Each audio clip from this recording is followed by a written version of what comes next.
Livro de Atos, capítulo 13. Vamos pegar uma palavra como referência para nós meditarmos esta noite, uma palavra como introdução. Livro de Atos, capítulo 13.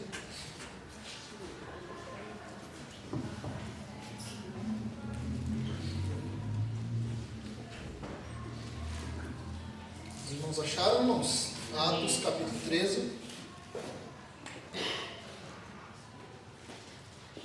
Nos diz assim a palavra do Senhor: havia na igreja de Antioquia profetas e mestres: Barnabé, Simeão, por sobrenome Níger, Lúcio de Cirene, Manaém, Colasso de Herodes, o tetrarca, e Saulo.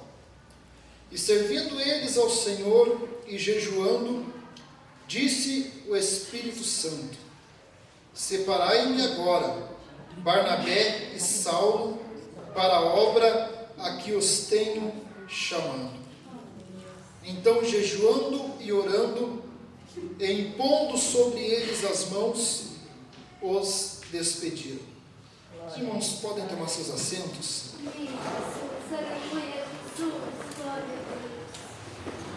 É importante, irmãos, antes de nós falarmos da história da nossa igreja, nós entendermos o que é um chamado missionário, nós entendermos aonde todo este contexto de missão começou. Porque nós sempre temos, todo cristão ele tem uma frase pronta e ele diz que missão começou no coração de Deus, e isso é uma verdade.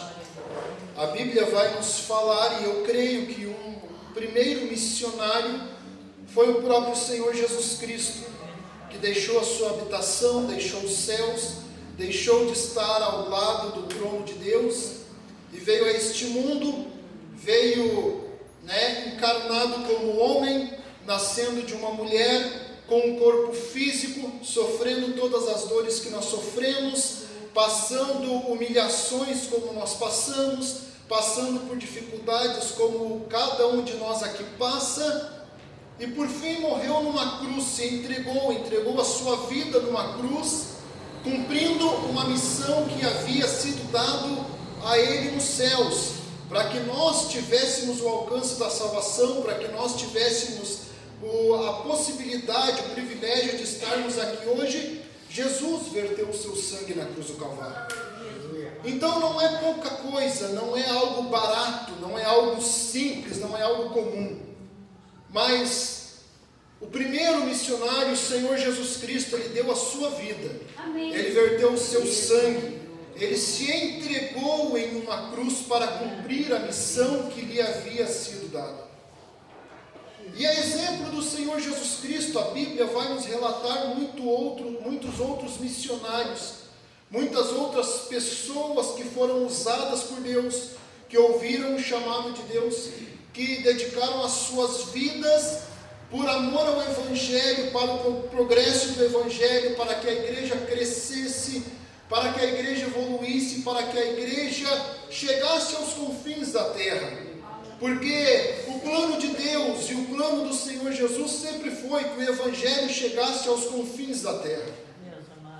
Se nós olharmos para o Evangelho de Mateus, você vai ver o Senhor Jesus Cristo comissionando os seus discípulos e dizendo para eles: vão pelo mundo, façam discípulos de todas as nações, ensinando eles a guardar aquilo que eu vos tenho mandado. E Jesus ali faz uma promessa dizendo: eis que eu estou convosco todos os dias até a consumação dos séculos. E isso para nós é uma grande alegria, irmãos. E eu quero que os irmãos meditem nisso nesta noite. Porque é uma promessa que não era só para os discípulos, mas é uma promessa que nos alcança nós aqui esta noite. Porque o Senhor Jesus, ele promete dizendo: eu estou convosco todos os dias até a consumação dos séculos. Então, como os séculos ainda não foram, como ainda não houve a consumação dos séculos, nós estamos aqui reunidos em nome do Senhor e podemos afirmar que o Senhor, ele se faz presente em nosso meio, porque esta é a promessa da palavra de Deus. Se nós olharmos para o Evangelho que escreveu Marcos, você vai ver Marcos explicando um pouco melhor esta comissão, esse comissionamento que Jesus dá para os seus discípulos. Você vai ver Marcos descrevendo Jesus falando não só para os discípulos, mas Jesus falando para cerca de 500 pessoas que ouviam Jesus. Jesus já havia morrido, Jesus já havia ressuscitado, Jesus estava ali com cerca de 500 pessoas. E Jesus olha para eles e diz: ide por todo mundo, preguem o evangelho a toda criatura.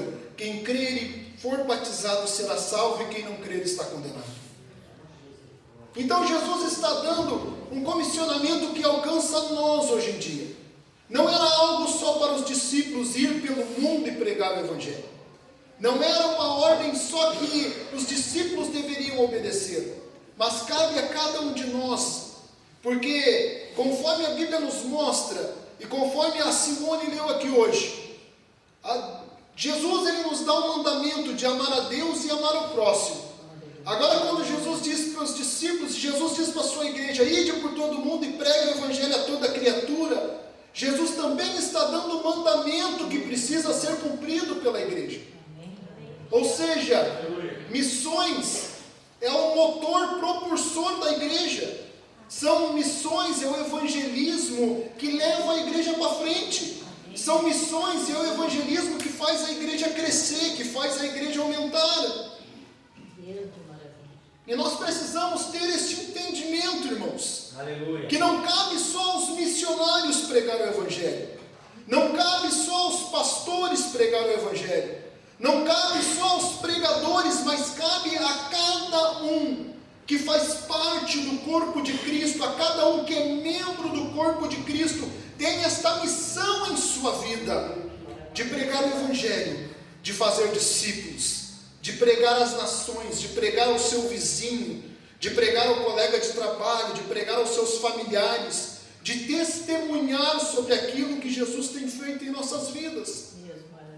Porque muitas vezes o que vai ganhar uma alma não é uma teologia muito apurada, mas é o testemunho daquilo que Deus fez em nossas vidas. Aleluia. E as pessoas olhando para nós e vendo que Deus está nos transformando, elas vão sentir o desejo de também receber essa transformação em suas vidas.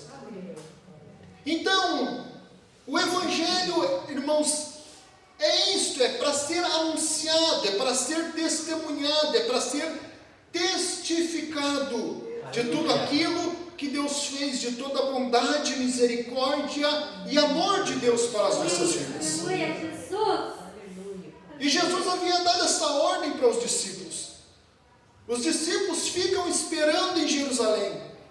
E chega ali a festa dos Pentecostes, como todos os irmãos conhecem a história de Atos 2, em que o Espírito Santo de Deus é derramado sobre a vida dos discípulos, de uma forma muito abundante, de uma forma muito visível, de uma forma muito real.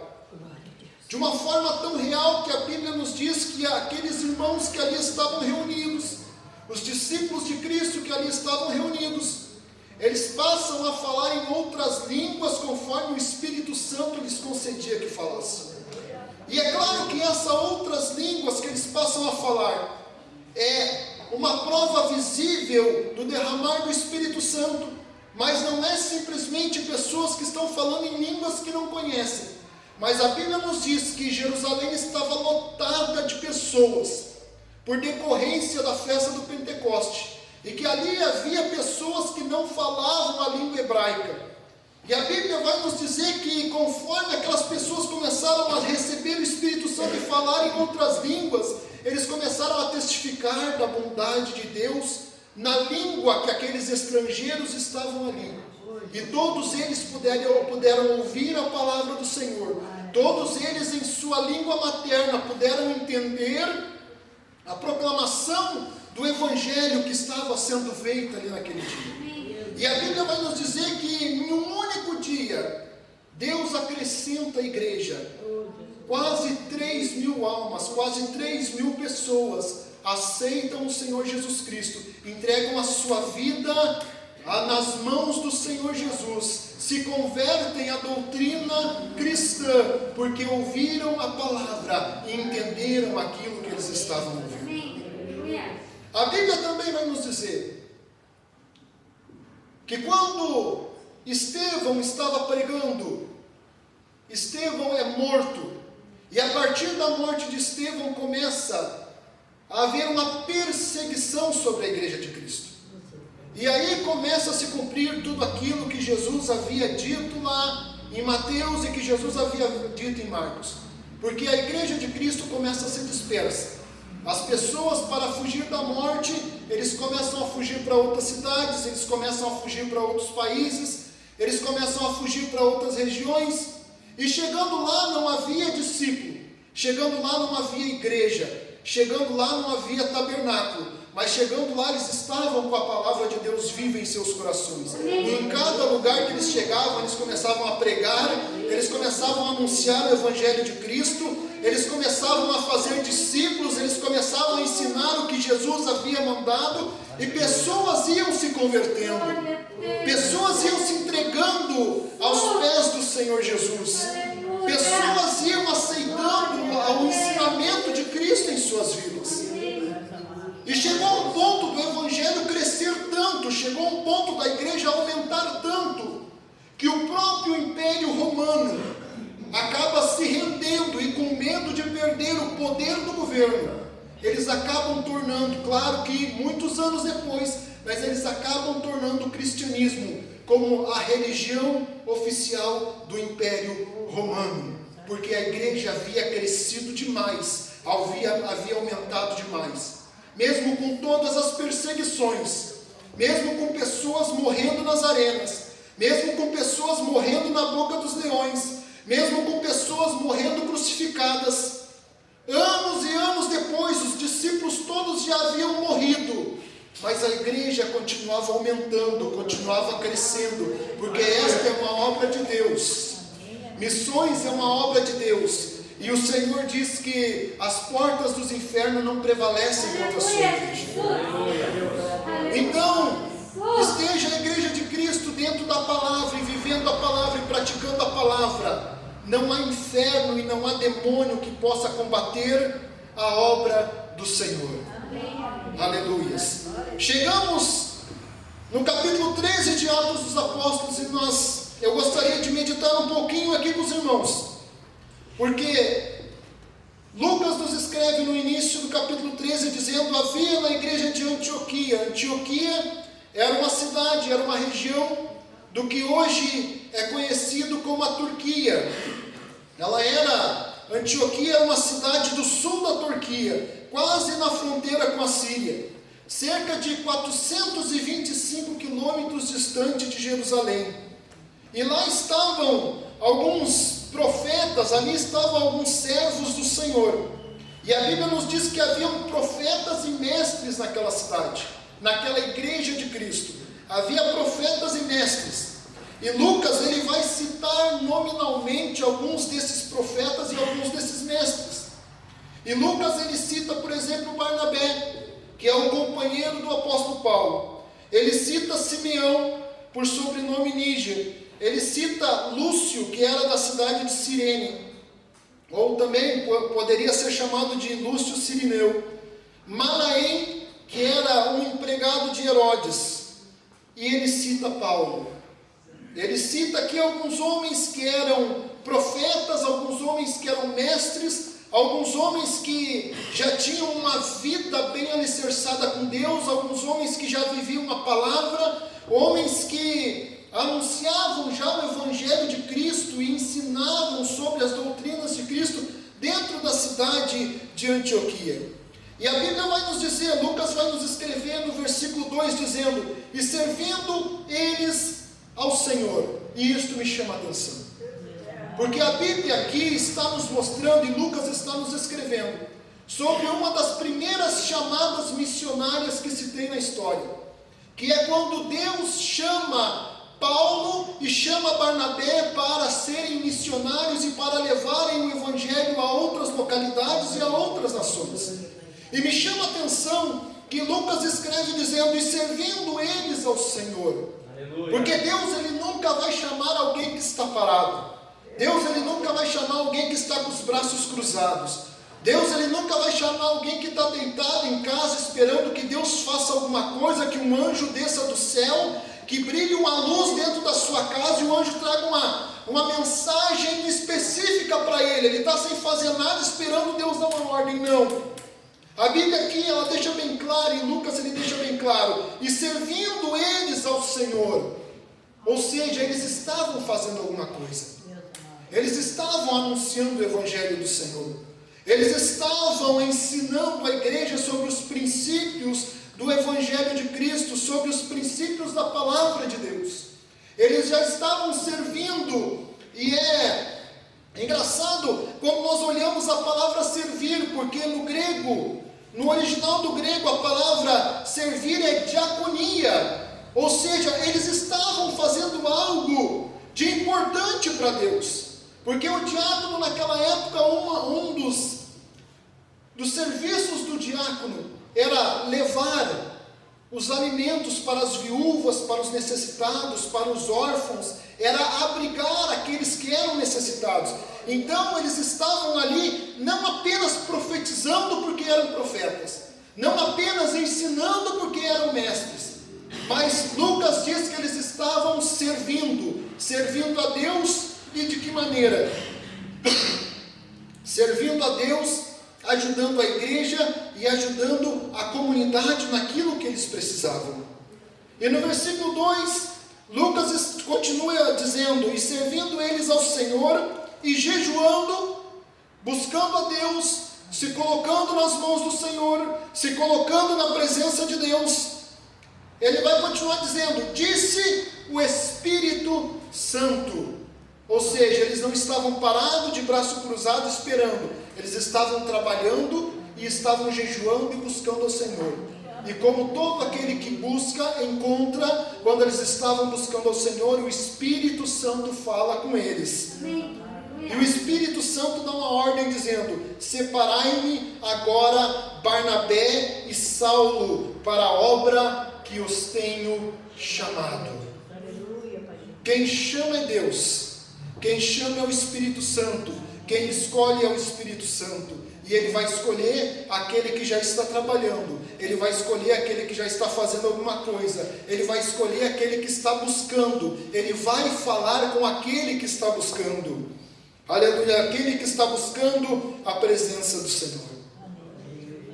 E a Bíblia vai nos dizer, aleluias, que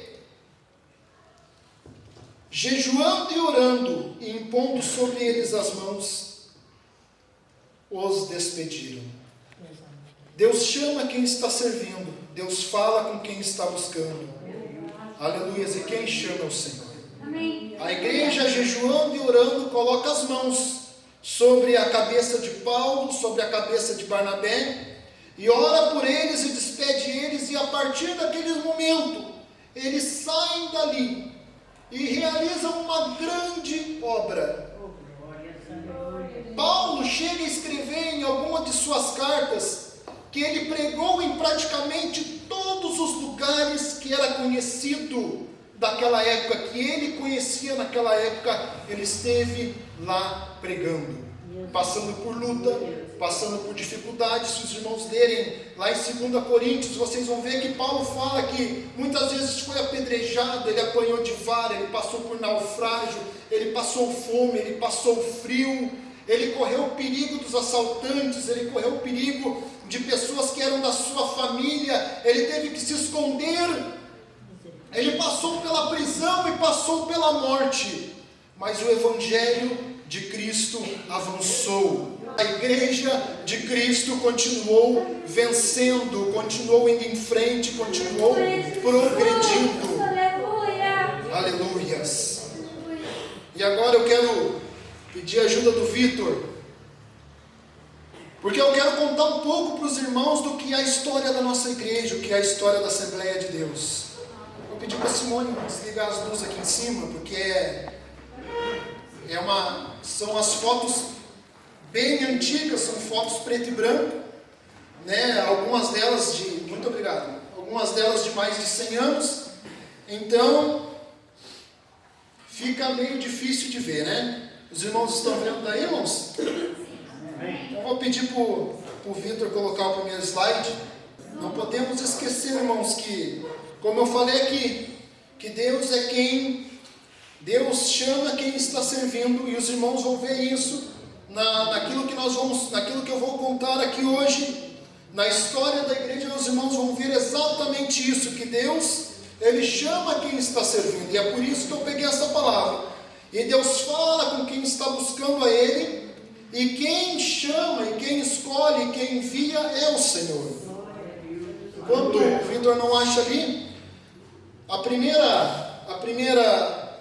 o primeiro personagem que eu queria falar se chama Daniel Berg, que é algo que todos os irmãos um nome que todos os irmãos devem, em algum momento, né, terem ouvido falar de Daniel Berg.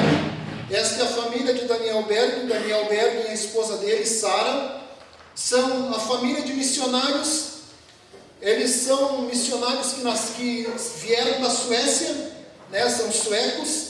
Daniel Berg nasceu em 19 de abril de 1884 na Suécia, e a biografia dele vai nos dizer que no ano de 1902 ele acaba se mudando para os Estados Unidos, para a cidade de Boston, nos Estados Unidos.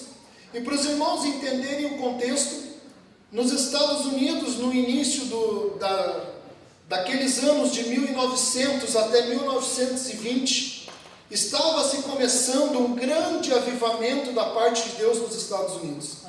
A partir de uma igreja, a igreja conhecida como Igreja da Rua Azusa, onde havia um pastor chamado William Seymour, um pastor que colocou a sua igreja toda a buscar a Deus, a buscar a presença de Deus, a clamar por Deus.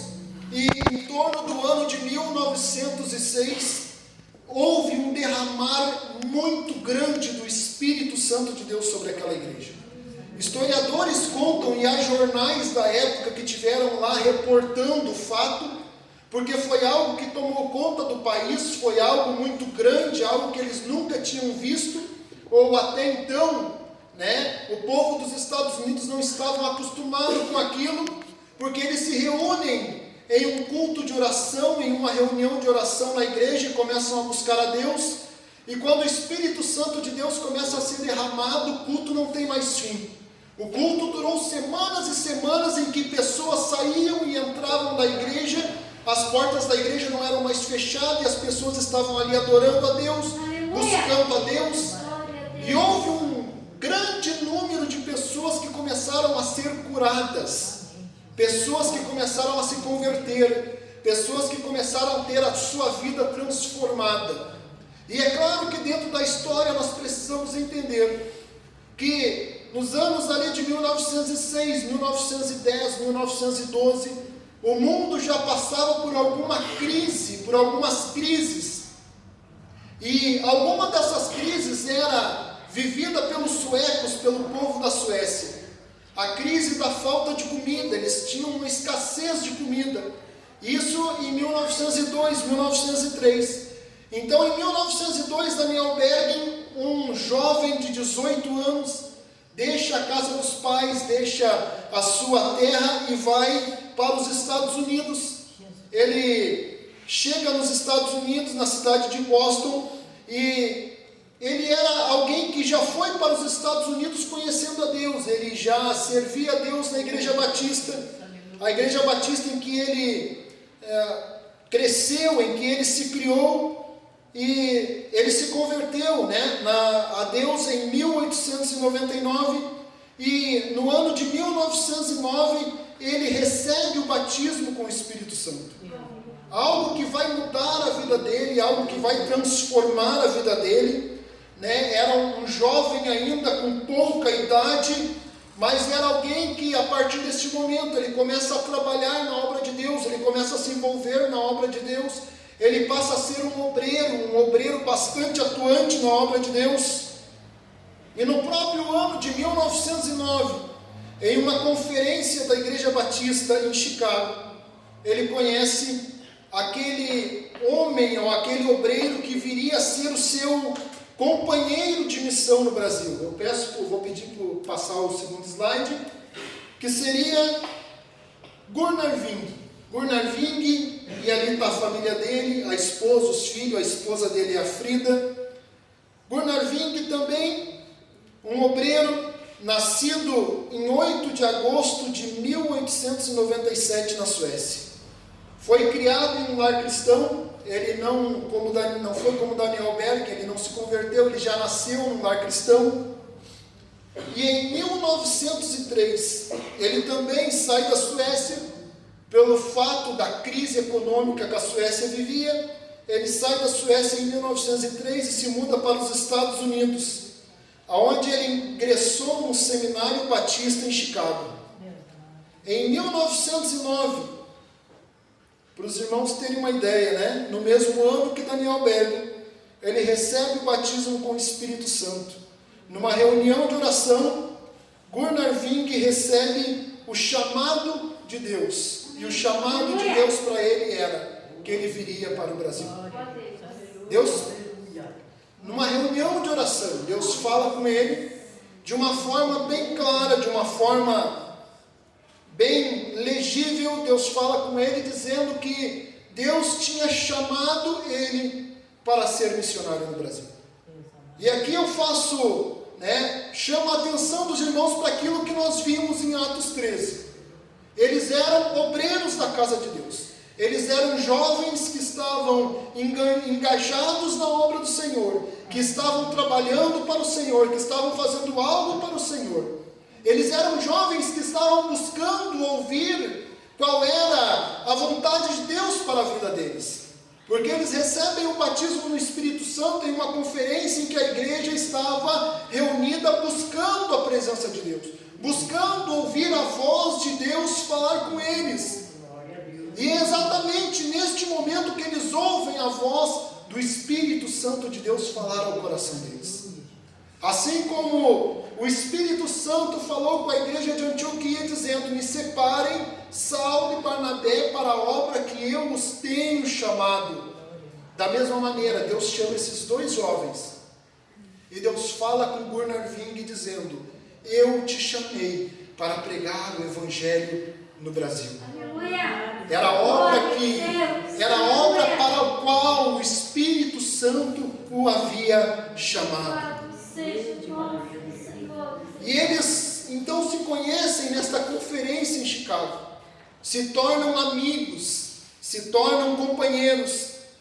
E a biografia deles vai nos dizer que em 5 de novembro de 1910, Daniel Berg e Gunnar Wing partem do porto de Nova York com destino ao Brasil.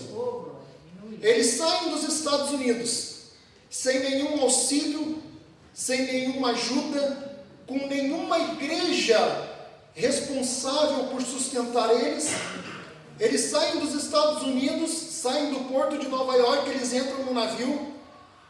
Para os irmãos terem uma ideia, na época eles conseguiram comprar passagens no navio, na terceira classe desse navio, ou seja, quase no porão do navio. Eles entram nesse navio dia 5 de novembro de 1910. E no dia 19 de novembro, eles desembarcam no Brasil. E desembarcam no Brasil sem falar uma palavra sequer em português. Eles não sabiam nem dizer bom dia em português, não sabiam nem dizer boa noite em português, não sabiam nada. E eles vêm para o Brasil e desembarcam no dia 19 de novembro, em Belém do Pará. E vão se hospedar na casa de um pastor, num quartinho, onde esse pastor disponibilizou para eles, um pastor da Igreja Batista.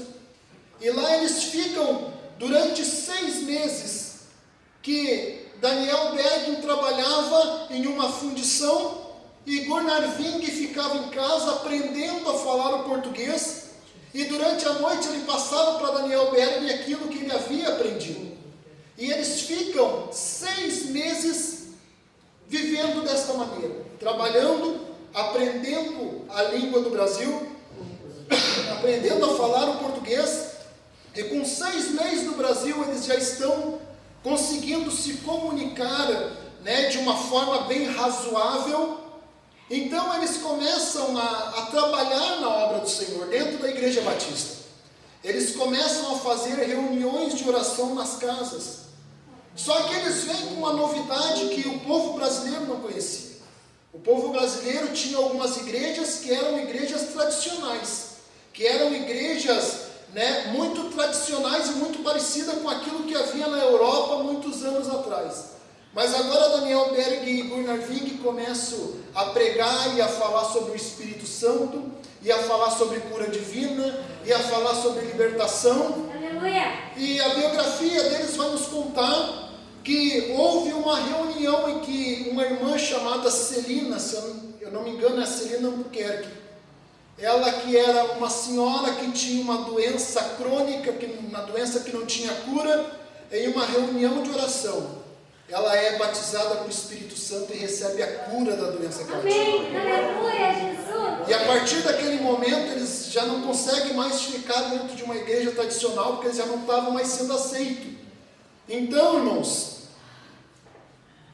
aleluias, eles começam com reuniões nos lares, ensinando acerca das operações do Espírito Santo, e quando eles não são mais aceitos, no dia 18 de junho, e prestem bem atenção nessa data, 18 de junho de 1911, eles iniciam a Igreja Assembleia de Deus. Nasce a Igreja Assembleia de Deus, 18 de junho de 1911, no estado do Pará. Amém. Aleluia. Eles iniciam a Igreja Assembleia de Deus, que vem a se tornar, né, a maior igreja pentecostal do Brasil até os dias de hoje. Segundo o que o governo, né, divulga, hoje no Brasil, são 22 milhões e meio de membros da Igreja Assembleia de Deus. Que começou com 2 jovens que saíram dos Estados Unidos, 2 jovens solteiros, que não falavam português, que não ganhavam um centavo de igreja nenhuma, viajando na 3ª classe de um navio, que vem para um país e passa 6 meses só para aprender a falar a língua desse país, e que começam a falar das maravilhas de Deus e daquilo que o Espírito Santo operava, e Deus começa a confirmar aquilo que eles falavam. Porque os meses que se seguem são meses de um avivamento que começa. Pessoas recebendo cura, pessoas sendo renovadas, pessoas sendo transformadas, o Espírito Santo agindo, pessoas recebendo batismo com o Espírito Santo. É interessante nós frisarmos, irmãos, que não era simplesmente um culto barulhento, que a Igreja Assembleia de Deus ficou conhecida como uma igreja barulhenta, não. Era um culto em que pessoas eram libertas.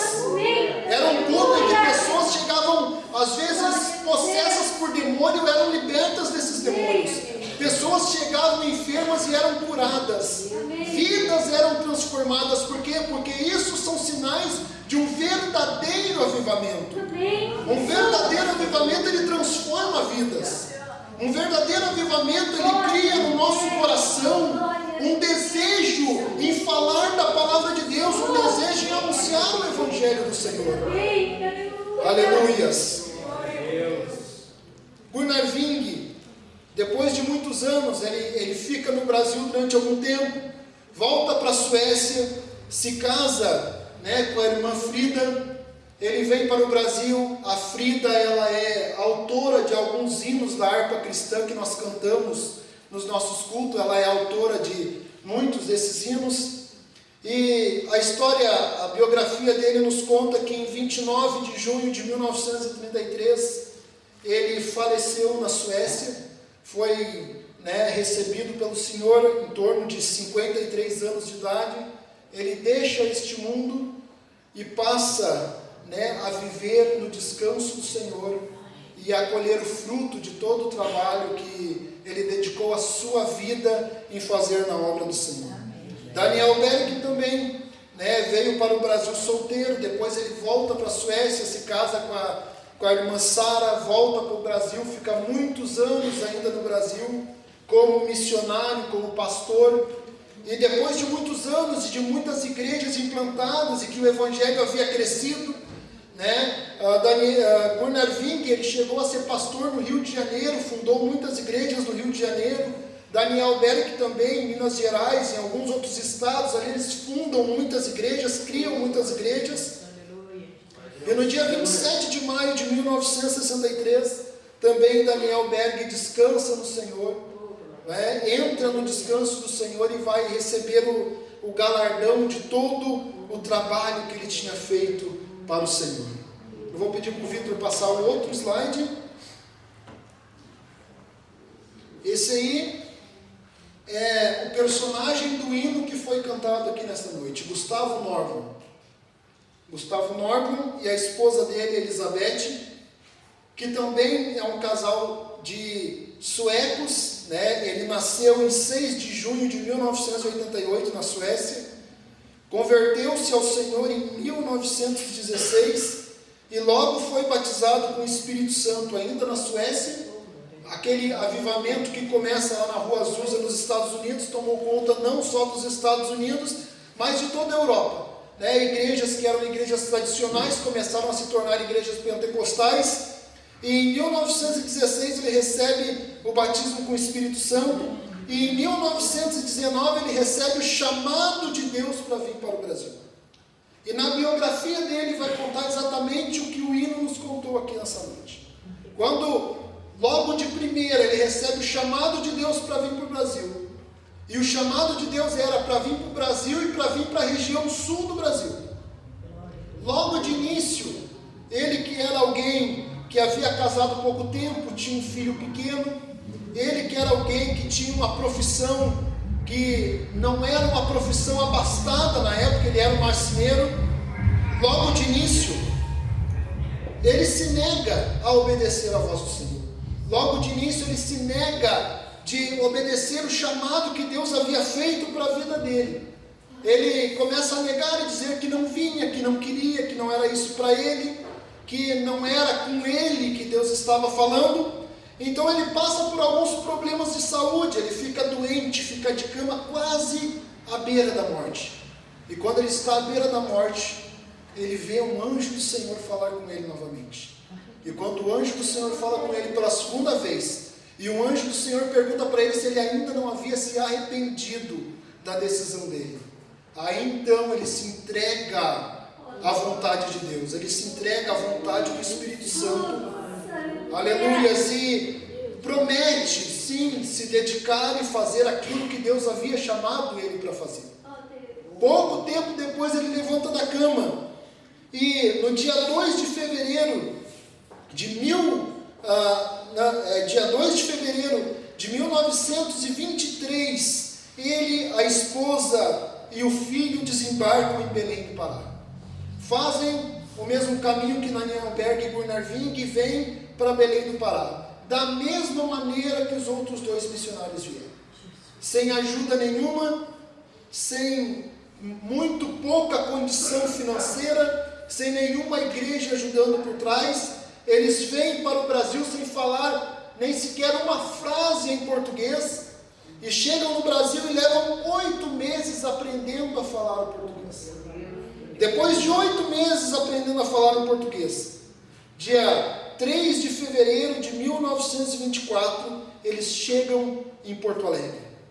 Vêm morar em Porto Alegre, aonde não havia nenhuma igreja Assembleia de Deus, aonde ainda igrejas pentecostais não haviam chegado, e era um povo de, digamos assim, com um coração endurecido, porque era um povo católico, era um povo muito ligado às tradições das suas famílias, e que para alguém que estava chegando de um outro país, que pouco falava português, né, precisaria de muita ação do Espírito Santo de Deus para cumprir a ordem que Deus havia dado.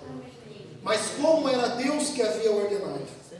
E a Bíblia nos ensina que Deus, ele vela com a sua palavra para cumpri-la. E como era Deus que havia enviado, no dia 15 de abril do mesmo ano, eles realizam o primeiro culto. E a biografia de Gustavo Norman vai nos falar que no primeiro culto que ele realiza, numa sala, como se fosse uma sala comercial pequena, em que cabia apenas 4 bancos de madeira. E no primeiro culto, no dia 15 de abril, ele começa o culto aonde caía, segundo os historiadores, caía uma chuva torrencial em Porto Alegre. Era chuva como nós enfrentamos aqui nesses dias, muita chuva. E naquele primeiro culto, onde ele não esperava de repente ninguém vir, né, porque muita chuva, ele, a esposa e o filho, entra o senhor João Correia da Rosa, entra naquela sala apenas para se abrigar da chuva, porque ele não estava com guarda-chuva, ele entra lá para se abrigar da chuva.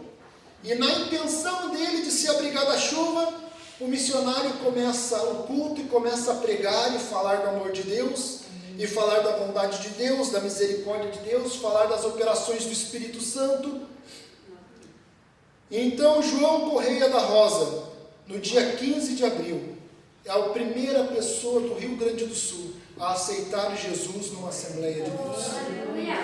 Se torna o primeiro a se batizar, o primeiro a se tornar membro dessa igreja. Eu vou pedir para passar o próximo slide. Essa daí é a primeira igreja Assembleia de Deus do Rio Grande do Sul. Foi uma igreja que foi instalada na rua Mary Lane, o nome em inglês, no bairro Montserrat, em Porto Alegre. E foi aí aonde João Correia da Rosa entra e aceita Jesus, e a partir desta igreja, a partir deste local, nós chegamos até o dia de hoje com milhares de igrejas espalhadas pelo Rio Grande do Sul. Eu pedi para passar o próximo slide.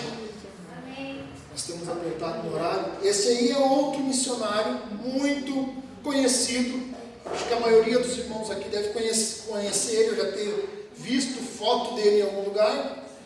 Nils Taranja e a esposa dele, Amélia. Nascido em 17 de abril de 1916, ele nasce na Noruega. E a história dele vai nos dizer que no próprio ano de 1916, depois que ele nasce, a família dele se muda para a Suécia. E aí já é o tempo da Primeira Guerra Mundial, em que o mundo estava num caos tremendo, a Europa estava vivendo um caos tremendo. E eles se mudam, em 1916, eles se mudam para a Suécia, e a família dele lá monta uma igreja, porque a família dele já era cristã. E é exatamente na casa da avó do Nils Taranger, onde eles montaram uma igreja, que o Gustavo Norman aceitou o Senhor Jesus como seu Salvador. Em 1931 ele vai estudar na Inglaterra, no Instituto Bíblico em Londres. E em 1936, aos 20 anos de idade, foi consagrado pastor. 8 de outubro de 1946, ele toma um navio com destino ao Rio de Janeiro com a sua família, com a esposa e com 2 filhos. E em 8 de novembro eles chegam à Baía de Guanabara. E agora eu vou apressar, irmãos, para nós terminar no horário. 21 de novembro de 1946, eles chegam a Porto Alegre. Eles chegam a Porto Alegre e vão servir a Deus, junto com Gustavo Norman e a família de Gustavo Norman. E eles começam a espalhar igrejas por todo o Rio Grande do Sul. E eu vou pedir para o Vitor passar o nosso último slide, para os irmãos verem. Essa aí era o traje que eles usavam, roupa de gaúcho, montado a cavalo. Ali não dá para ver nessa foto, mas Nils Taranger, ele tocava a gaita, com uma gaita nas costas. E eles saem pelo Rio Grande do Sul, fundando igrejas em várias cidades. Eles fundaram igrejas na cidade de Cachoeira do Sul, Caxias do Sul, Passo Fundo, Bagé. São aí irmãos que anunciaram o Evangelho, semearam a palavra e semearam igrejas por todo o nosso estado. Nils Taranger, ele chegou a fundar algumas igrejas no Uruguai também. Um homem muito usado nas mãos do Senhor. Em 1955, o missionário Gustavo Norman, sentindo que já era hora de voltar para sua terra, deixa o pastor Nils Taranger como presidente da Igreja Assembleia de Deus em Porto Alegre. Irmãos, eu tive familiares meus avós, meus tios, tiveram o privilégio de ser batizado por esses missionários aí. Cidade de São Antônio da Patrulha, né, onde um tio do meu pai, na verdade, né, ouve o Evangelho do Senhor em Porto Alegre, e ele vai visitar a família em Santo Antônio da Patrulha num final de semana, e chega lá, prega o Evangelho, e naquela primeiro contato com o Evangelho, somente crianças aceitam Jesus. Glória a Deus. E ele volta para Porto Alegre viver a vida dele, e deixa lá algumas crianças que aceitaram Jesus, e essas crianças começam a se reunir lá na casa dos meus avós, e começam a orar, começam a buscar Deus, porque a única coisa que eles sabiam fazer é orar, não sabiam ler, não sabiam escrever, não sabiam ler Bíblia, então a única coisa que eles faziam era orar e cantar os corinhos que eles haviam escutado. E neste meio tempo, quando eles estavam orando e cantando, eles começam a receber o batismo do Espírito Santo, sem nem saber o que era, porque eles nunca haviam falado do Espírito Santo. E quando o fundador, né, o pregador, volta lá em alguns finais de semana depois, encontra lá uma igreja de crianças montada. E a partir daí começa, né, o evangelho no litoral norte. O meu avô também, junto com missionários, né, foi alguém que plantou igrejas em muitas cidades. Então, irmãos, a importância disso é para os irmãos entenderem a importância que nós devemos dar para as missões. Porque são as missões que levam a igreja adiante. Como eu disse aqui antes, a missão ela é o motor propulsor da igreja. Um verdadeiro avivamento, ele só é verdadeiramente um avivamento se as pessoas começam a se sentir tocadas pelo Espírito Santo de Deus para levar o Evangelho para aqueles que não conhecem ainda o Evangelho. Aleluia. Porque se for somente barulho, somente culto aqui, em que as pessoas se alegram e vão para casa, isso não é avivamento. Isso não é avivamento. Porque se os irmãos olharem para a Bíblia, os irmãos olharem para a história, todo o avivamento teve, além de um derramar do Espírito Santo, ele teve um fogo ardente no coração das pessoas para levar o Evangelho adiante. Jesus. Glória a Deus. E nós precisamos, irmãos, nos nossos dias, buscar um avivamento de Deus para as nossas vidas. Amém. E aqui eu falo para os irmãos com todo temor, com todo respeito, eu falo para os irmãos que nós precisamos, irmãos, buscar a presença de Deus e buscar um avivamento real e verdadeiro nas nossas vidas. Um avivamento em que as pessoas entrem na igreja de uma maneira e saiam daqui transformadas. Um avivamento em que as pessoas entrem na igreja doentes e saiam daqui curadas. Um avivamento em que cada um de nós venhamos sentir o fogo de Deus arder no nosso coração para pregar para o nosso vizinho, para pregar para o nosso familiar, para pregar para o nosso colega de trabalho, para pregar para aquele que não tem Jesus e anunciar para ele, testificar para ele das maravilhas do Senhor. Amém. Eu convido os irmãos a se colocar de pé. Como eu disse para os irmãos marcar bem a data, 18 de junho, né, de 1912. Amanhã, então, irmãos, amanhã, 18 de junho, faz 112 anos. Hoje. Então, 112 anos da fundação da Igreja Assembleia de Deus do Brasil. E se nós estamos aqui nessa noite, estamos aqui por trabalho de homens como esses aí. Eles terminaram a vida deles, irmãos, eles acabaram a carreira deles. Eles não eram homens ricos, não eram homens abastados, não, ao contrário. Eram homens pobres, alguns deles morreram com muitas doenças que pegaram aqui no Brasil, mas cumpriram o propósito para o qual o Espírito Santo chamou eles. E nesta noite, irmãos, eu gostaria de fazer uma oração com a igreja. E vamos fazer uma oração pedindo para que Deus traga sobre as nossas vidas o mesmo avivamento que trouxe sobre a vida deles. Que Deus traga sobre as nossas vidas a mesma transformação que trouxe sobre a vida deles. Feche os seus olhos, inclina a tua cabeça neste momento. Senhor, nós queremos te agradecer, Pai, pela tua misericórdia, tua bondade, pela tua fidelidade para com as nossas vidas. Porque, Senhor, nós ainda nem havíamos nascido, mas o Senhor já estava enviando homens e mulheres cheios de coragem, cheios cheios de vida, cheios de vigor, cheios do Espírito Santo, para pregar, para anunciar o Teu Evangelho, para anunciar o Evangelho da salvação. Eu te agradeço, Senhor, porque este Evangelho chegou até nós. Eu te agradeço, Senhor, porque a Tua bondade fez com que o Teu Evangelho chegasse até nós nos dias de hoje. Eu te peço, Senhor, que o Senhor venha avivar a Sua igreja. Eu te peço, Senhor, que o Senhor venha avivar a minha vida. Eu te peço, Senhor, que o Senhor venha avivar a vida dos Teus servos que estão aqui nesta noite. Que nós venhamos despertar para buscar a Tua presença, para buscar o Teu Espírito Santo, para buscar a Tua face. Senhor, que possamos buscar a Tua vontade, não a nossa vontade. Senhor, assim como esses homens, Senhor, ouviram a Tua voz, assim como esses homens, Pai, entregaram as suas vidas e se dedicaram a fazer aqui o trabalho para o qual o Espírito Santo os tinha chamado. Eu te peço, Senhor, que o Teu Espírito Santo venha se revelar ao coração de cada um de nós. Qual é o Teu chamado para as nossas vidas? Qual é o chamado para o qual o Senhor tem nos chamado e tem nos escolhido, Senhor?